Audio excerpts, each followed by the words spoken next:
Hi అండి, good morning. ఈ కాకరకాయలు మా టెర్రస్ గార్డెన్లో అండి. ఇప్పుడు దీన్ని ఫ్రై చేస్తున్నాను. ప్రాసెస్ నా స్టైల్లో చూపిస్తాను.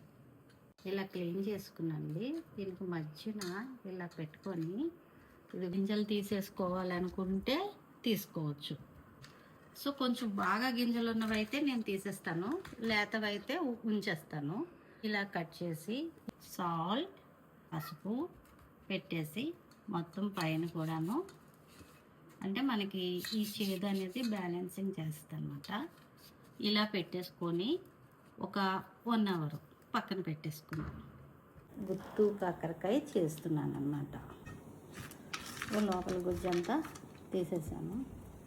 ఓకే అండి, 1 అవర్ తర్వాత ఇదిగో ఇవి ఇలాగ వచ్చేసే వాటర్ బాగా మనం ఇదండి ఇలా పిండేసుకుంటే వాటర్ అంతా వచ్చేస్తుంది.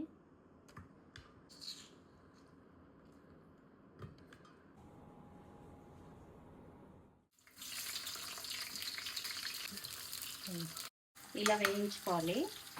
ఇది కూడా ఇలాగ వేయించుకోవాలి. ఫస్ట్ ఇది ఒక కొంచెం వేసాం మినపప్పు, జీలకర్ర, కరివేపాకు. ఇప్పుడు ఇది స్టవ్ ఆఫ్ చేసేసుకుందాం. కారం, కొంచెం పసుపు, ఇది మిక్సీ చేసుకుందాం. మిక్సీలాగా కారం, సాల్ట్ వేసుకుంటాం. స్టవ్ మొత్తం బాగా ఇలా పెట్టేసుకోవడమే.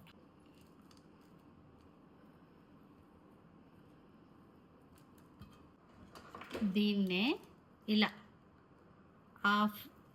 ఇలా చేసుకొని కూడా పెట్టేసిన తర్వాత ఇలా కూడా వేయించుకుంటారు. ఇప్పుడు దీన్ని మళ్ళీ ఆయిల్లో వేసుకొని వేపుకోవాలి. ఇదే ఆయిల్లో సేమ్ ఇలా పెట్టినవి ఇలా వేసేసుకోవాలి.